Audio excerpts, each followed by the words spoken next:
Segundo livro das Crônicas 7:14. É interessante a narrativa do Antigo Testamento. A narrativa do Antigo Testamento. Você tem o Pentateuco, que são os 5 primeiros livros, que narram a criação até a condução de Moisés pelo povo no deserto. Aí vem Josué narrando a conquista da terra. Aí vem Juízes mostrando os primeiros séculos de estabelecimento do povo na terra. Mostra um povo claudicante, quer dizer, um povo que bambeia para um lado e para o outro. Claudicar é isso, é como se fosse manco. Vai para um lado e para o outro. Uma hora está firme com Deus, outra hora está adorando os deuses pagãos. E olha que Josué já tinha dado o alerta, dizendo: escolham a quem sirvais, porque eu e minha casa serviremos ao Senhor. Eu estou vendo muito crente no carnaval. Eu vi muito crente no carnaval. Eu não estou falando da pessoa do prefeito, que ele está ali numa função institucional. Eu estou falando de crente, membro de igreja. Inclusive crente que é líder no carnaval. O que o carnaval tem para acrescentar na vida do crente? Nada. Nada, nada, nada, nada, nada. Carnaval é uma festa pagã, mundana. Você não pode criticar um não crente que vai para o carnaval, porque ele ainda não nasceu de novo. Você deve orar por ele e amá-lo como Jesus te amou. Mas quando você vê um crente deixar o conforto da sua casa para ir para o carnaval, você pode saber que ele está amando mais os prazeres deste mundo do que a Deus. E o que a gente faz quando isso acontece? Se a gente tem proximidade, a gente chama num canto, com amor e ternura, porém com firmeza na palavra, e a gente exorta. E a gente mostra que a amizade do mundo é inimizade contra Deus, e que não se pode servir a 2 senhores. Mas faz isso com amor, mas com a firmeza. Sabe quando uma mãe chama um filho, ela não despreza o filho, mas ela é firme em repreendê-lo em algo errado. Porque aquele que convence um irmão do erro, diz a Bíblia em Tiago 5, cobre uma multidão de pecados e livra uma alma da condenação do inferno. Mas o oposto disso é ser omisso, é ser covarde. É dizer, cada um cuide de si. Sabe quem foi que fez isso? Caim. Quando Deus perguntou onde está seu irmão, ele disse: por acaso eu sou guarda do seu irmão? Resposta: sim, você é guarda do seu irmão. Não contem o tempo ainda, que eu não estou pregando ainda. Vocês têm uma mania de contar o tempo até quando eu dou aviso. Depois dizem: pastor, demorou. Não é a pregação ainda. Pode voltar meus 45 minutos. Devolva meus 20 segundos, por favor. Eles estão indo ali. Eles controlam meu tempo, eu sou controlado. E eu quero dizer que a partir de hoje, as amarras estão quebradas. Aí você diz assim: de hoje? Muitos às vezes acham que eu prego demais ou prego de menos. Eu prego o tempo que Deus me leva a pregar. Vai ter dia que eu vou subir nesse púlpito e eu não vou pregar. Eu vou chegar a dizer meia dúzia de palavras e vou levar vocês a um fluir de Deus. E essa liberdade vale para qualquer um que vier a esse lugar. Porque esse altar não é propriedade minha nem sua. Esse altar foi consagrado a Deus. Então ele existe para o louvor da glória de Deus. Eu quero lhes compartilhar algo. Ainda não é a pregação. Quinta-feira à noite eu estava muito angustiado. Como os irmãos sabem, manhã, estou morando com ela está morando comigo. As 2 casas estão ligadas. Manhã ia tomando uma queda, eu amparei minha mãe e dei um jeito na coluna. Eu estou aqui pregando com dor ainda. Mas eu estou fazendo fisioterapia, vou ficar bom em nome de Jesus. Daqui a um dia eu estou dando pirueta aqui e tal. Brincadeira. Teve gente que se empolgou, não. E aí, eu estava orando ao Senhor, o Senhor está demorando de curar. Mas eu não percebia que enquanto eu estava curando as dores nas costas e me limitando a algumas coisas, tendo que ficar muitas vezes parado para aliviar a dor, mesmo tomando remédio, Deus estava trabalhando na minha alma e ministrando ao meu coração.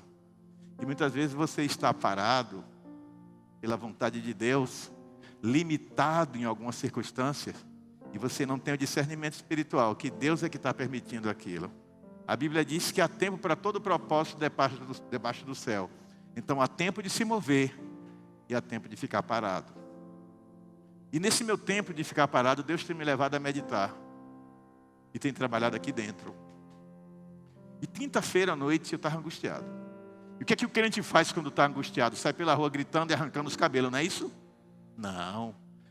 Sai quebrando tudo dentro de casa, não é isso? Esmurrando todo mundo que vê pela frente. Não é assim que vocês fazem? Não. O crente, quando está em angústia, ele faz o que a palavra de Deus diz no Salmo 40. Na minha angústia, clamei ao Senhor, e Ele me ouviu quando eu clamei por socorro. Então eu clamei ao Senhor e disse a Ele algumas coisas que não interessa dizer agora. Haverá o tempo de dizer a vocês. Coisas que estão acontecendo aqui na igreja que têm me entristecido muito. Mas que não sou eu que vou mudar na vida dessas pessoas esses comportamentos. Quem vai mudar é o Senhor. E eu queria mudar. Através de conversa, de convencimento. Mas não sou eu que vou mudar. É Deus. E quando você está angustiado, você ora. E eu orei. Falei de coisas familiares, coisas pessoais, da minha saúde, de sonhos. E no fim eu disse, Deus, eu estou com tanta coisa no coração, mas eu quero dizer, como disse Jesus no Getsemane, seja feita a tua vontade, não a minha. E fui dormir. No outro dia eu fui para uma reunião, quando eu estou lá na reunião, o telefone, uma mensagem atrás da outra. Quando eu olhei, era uma mensagem dos Estados Unidos. De uma pessoa que já foi da nossa igreja e que está nos Estados Unidos. E tinha um monte de áudios. E aí eu, baixinho, curioso. Não sei o que foi que deu em mim nesse dia que eu fiquei curioso. Nesse dia. Aí não resisti, fui para um cantinho, botei baixinho e liguei e fiquei escutando. Cada áudio, meu coração pulava de alegria. A pessoa teve um sonho. Essa pessoa não mora aqui, não está aqui, não sabe o que está acontecendo, não sabe de nada. E no sonho, Deus mostrou uma situação que envolvia eu e Nilza. Nós dois estávamos lutando contra uma dificuldade e essa pessoa foi nos ajudar. E aí essa pessoa foi narrando o que Deus deu a essa pessoa de interpretação para aquele sonho. Sabe quando parece que a pessoa ouviu você orando? E ela, sem saber, foi confirmação de Deus para o que Deus já estava falando ao meu coração. A segunda coisa eu não vou dizer. Eu vou dizer só a primeira coisa. A segunda coisa eu vou dizer quando for a hora. Ela me disse que Deus mandou dizer duas coisas para mim. E enquanto ela falava as duas coisas, Deus me disse uma terceira. Enquanto ela falava ao meu coração, Deus me disse uma terceira coisa. Essas duas últimas coisas, o que Deus me disse, o que ela disse em segundo lugar, eu não vou dizer. Vou dizer só a primeira coisa. A primeira coisa que ela disse foi que Deus quer, e Deus já havia me dito isso, que essa igreja deixe fluir. Está havendo resistência. Essa igreja já foi uma igreja de muita fluência no Espírito. Mas tem muita gente que está resistindo. Eu poderia enumerar um monte de coisas pelas conversas que eu tenho. Ah, pastor, eu não tenho mais aquele amor que eu tinha antes. Eu não tenho mais aquela alegria que eu tinha antes. Eu não tenho mais aquele prazer que eu tinha antes. Eu tenho uma notícia para te dar. Quando você tem a oportunidade de adorar e não adora, Deus permite que você passe por angústias para você ser levado a adorar. Então abra seu olho. Você quer adorar enquanto está tudo bem? Ou quer esperar o dia difícil, o dia mau para buscar a face do Senhor? A Bíblia diz que quando o povo estava no cativeiro, na escravidão. Cativeiro é escravidão, viu? Cativeiro é uma palavra bonita para escravidão. Na Babilônia, sofrendo na mão dos babilônios. Alguns até sendo torturados por causa da sua fé e humilhados. A Bíblia diz que eles sentavam às margens do rio e suspiravam de saudades da sua terra amada, de Israel. E dizia: até quando, Senhor? Quando o Senhor vai mudar a nossa sorte?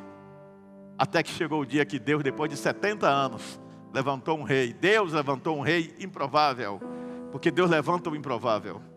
E às vezes o improvável de Deus não precisa ser um crente, é alguém que se dispõe a ser usado por Ele. Ele pode usar uma pessoa não crente para ser um instrumento nas mãos dEle, para trazer a libertação que Ele quer dar na sua vida. Mas Deus quer de você uma coisa pequena, que é poderosa, é a maior coisa do mundo, é a fé. A fé transforma a realidade. Duas letrinhas, fé, e muda o mundo. E se você tiver fé no Deus vivo, confiança inabalável, de que por pior que seja o momento que você está passando, Ele é contigo, nada nem ninguém vai te abalar. Sabe quem pode derrubar um homem de fé? Só ele mesmo deixando de ter fé.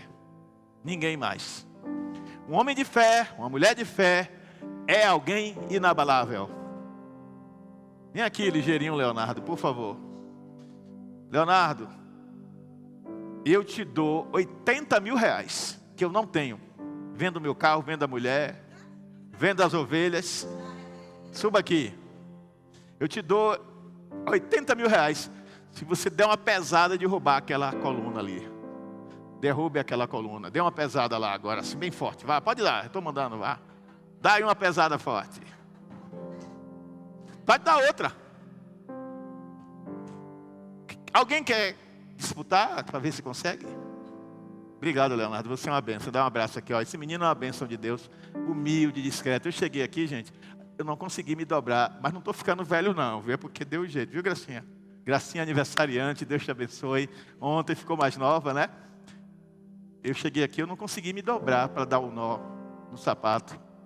E eu chamei, e ele na maior gentileza se curvou. Precisava ver, na maior alegria, parecendo que ele estava servindo a Jesus. E estava, porque meu nome é Teobaldo Pedro de Jesus.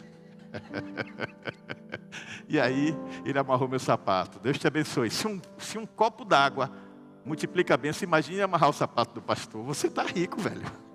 Você não precisa dos 80 mil. Por que ele não derrubou? Porque essa coluna de concreto, ela tem ferragens, ela tem concreto, ela está firme no chão. Só um tanque para derrubá-la. Pois você é muito, infinitamente mais resistente do que essa coluna, quando você está firmado na rocha dos séculos, que é Jesus Cristo.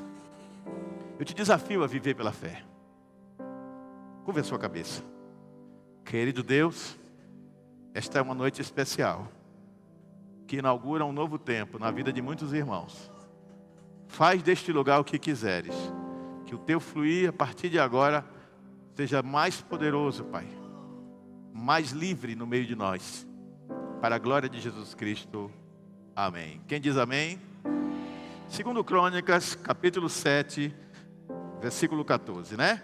Deus termina a história de Josué, estabelecendo o povo na terra. Aí vem o último dos juízes, Samuel. Escreve 2 livros. Aí na sequência vem o livro de 1º e 2º Reis. Não é epístola, viu? Não é 1ª Reis, nem 1ª Crônica. É primeiro, é livro. 1º livro dos Reis, 1º livro, 2º livro dos Reis. Aí vem o 1º livro das Crônicas, que são registros dos feitos dos reis de Israel. Aí vem o 2º livro. E você tem uma sequência de livros aí relatando feitos de Deus através de homens e de mulheres que se moveram pela... E hoje eu quero falar para vocês um pouco sobre isso. 2 Crônicas 7,14 diz assim. Quem achou? Diga amém. Glória a Deus.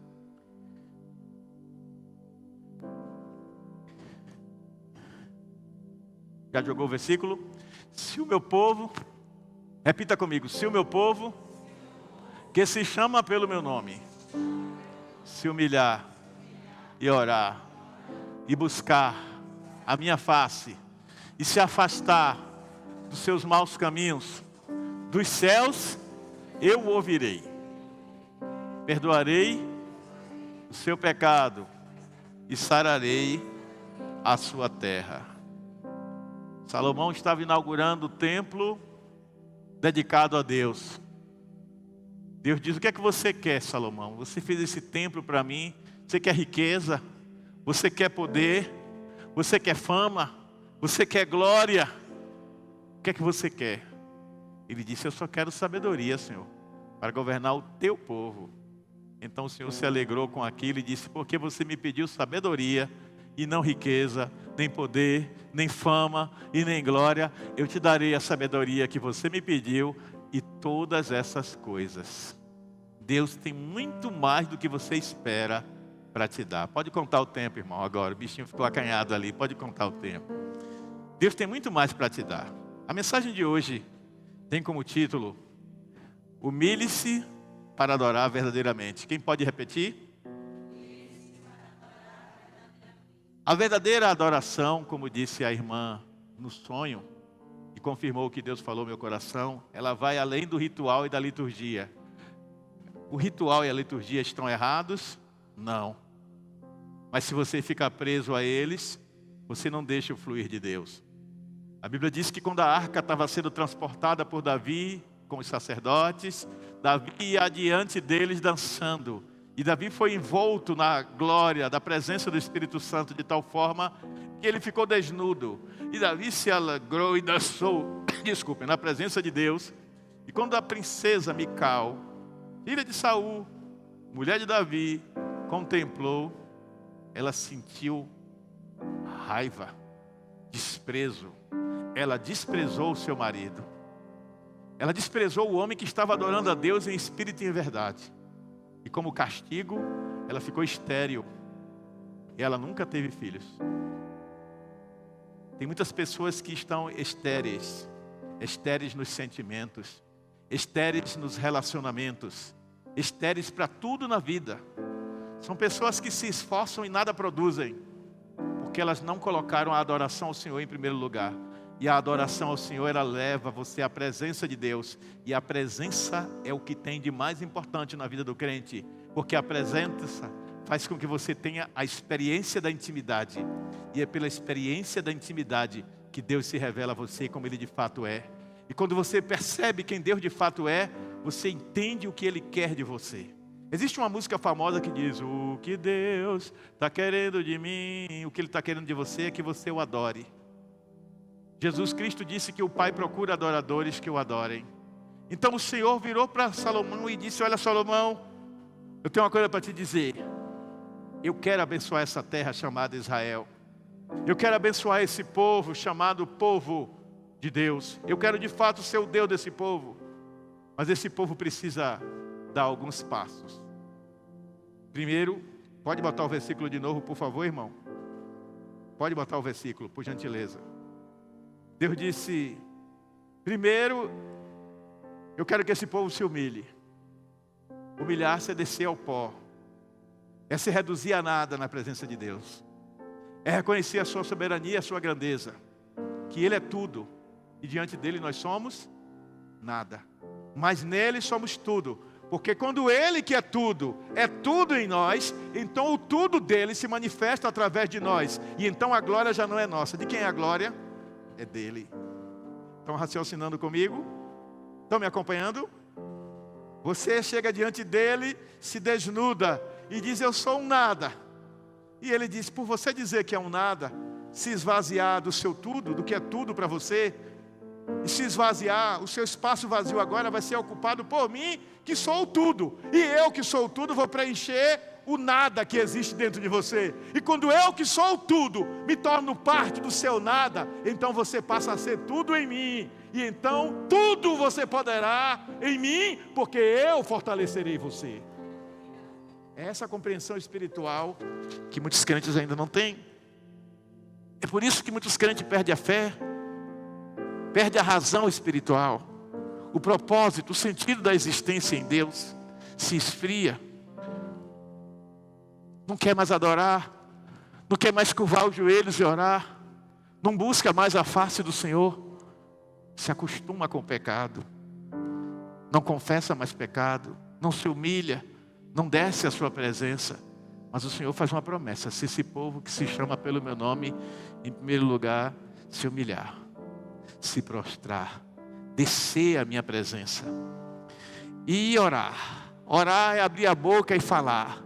Deus quer que você se comunique com Ele. Ele quer saber o que você pensa, o que você sente. Mas Ele não já sabe? Sabe. Mas quando você abre a boca e declara, você está confessando, você está assumindo e você está se predispondo a ser tratado ou tratada por Ele. Pode dizer amém a essa palavra? Então, em segundo lugar, orar. E aí Ele diz: buscar. Não só orar, mas se jogar de cabeça. Sabe quando você acredita em algo e você mergulha de cabeça naquilo? Porque aquilo é o que você tem, é o que lhe resta. Não resta mais nada para mim, a não ser mergulhar. Buscar a face desse Deus tremendo. Tem pessoas que só mergulham no desespero. Só se jogam no mar da unção do Espírito quando não tem mais saída. Deus está dizendo a essa igreja e a quem assistir essa mensagem, que o tempo de se mergulhar e buscar a Ele com toda a sua força é agora. O tempo é hoje, o momento é já. Deus quer que você o busque com toda a força do seu entendimento, com toda a força da sua alma e do seu coração, com a plenitude do teu ser. Ele quer que você derrame diante dele as suas necessidades, os seus medos, as suas angústias, as suas frustrações, as suas dúvidas mais profundas. Ele quer responder, ele quer dizer: eu sou o teu Deus, eu não te abandonarei, eu não desisti de você, mas eu preciso que você diga a mim o que é que está acontecendo, o que é que está em ebulição, fervendo dentro de você.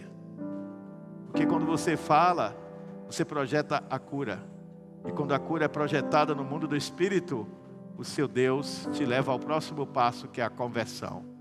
E se converter. Mas se converter de quê? Dos seus maus caminhos. Só se converte dos maus caminhos quem toma consciência de que os caminhos que está andando são maus. Então, porque você se humilhou, porque você buscou e você orou, o Espírito Santo começa a trabalhar no seu espírito e começa a te mostrar: está vendo esse caminho aqui? Ele parece bom, mas ele é caminho de morte, meu filho. Ele é caminho de fracasso, ele é caminho ruína, ele é caminho de espiritualidade estéril, ele é caminho de distanciamento de mim, ele é caminho de pobreza espiritual. Talvez até você possa prosperar neste mundo físico. Existem pessoas que querem ser ricas e não é pecado ser rico. Existem pessoas que querem ganhar dinheiro e não é pecado ganhar dinheiro. Mas existem pessoas que colocam isso em primeiro lugar em suas vidas. E quanto mais elas buscam, mais o diabo lhes dá, para que elas fiquem cada vez mais apegadas às coisas deste mundo e mais distantes de Deus. Mas o Deus que você serve é dono do ouro e da prata. E quando você o busca em espírito e em verdade e se entrega a Ele, Ele se rende a você e Ele te dá tudo o que você precisa.